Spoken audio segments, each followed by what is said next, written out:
The schoolroom in the parsonage at Haythram was not a large apartment, but on a bleak January day, in a household where the consumption of coals was a consideration, this was not felt by its occupants to be a disadvantage. Quite a modest fire in the high, barred grate made it unnecessary for all but one of the 4 young ladies present to huddle shawls round their shoulders. But Elizabeth, the youngest of the Reverend Henry Tallant's handsome daughters, was suffering from the earache and, besides stuffing a roasted onion into the afflicted orifice, had swathed her head and neck in an old cashmere shawl.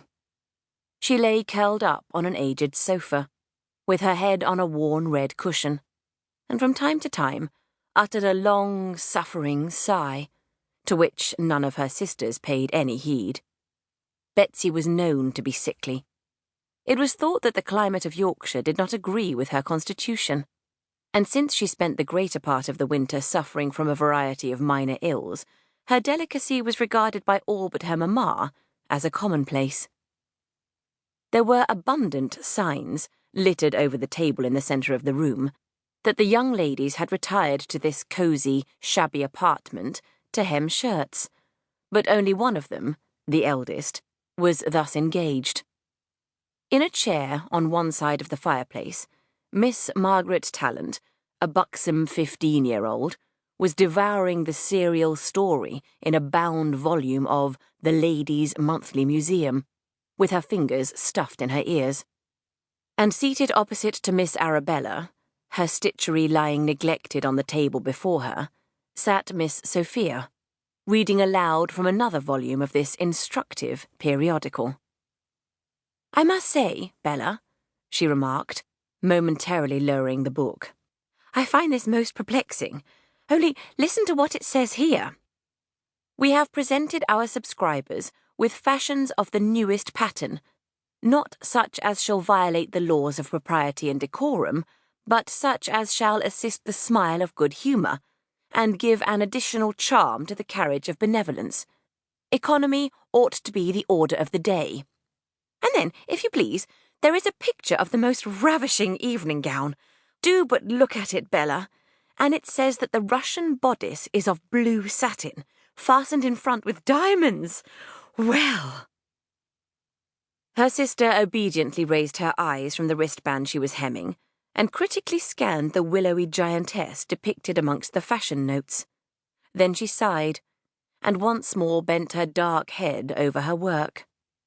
"Well, if that is their notion of economy, I am sure I couldn't go to London, even if my godmother invited me, and I know she won't," she said fatalistically.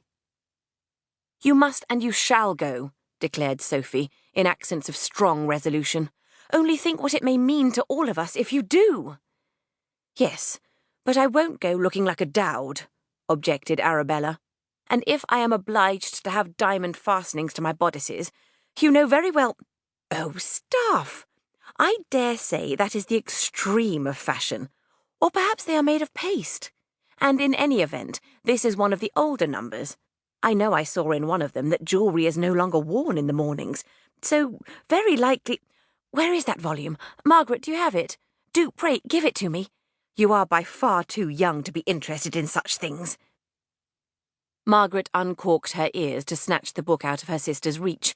"No, I am reading the serial story." "Well, you should not. You know Papa does not like us to read romances."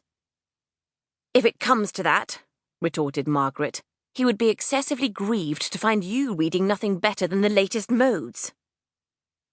They looked at one another. Sophie's lip quivered. "Dear Meg, do pray give it to me, only for a moment."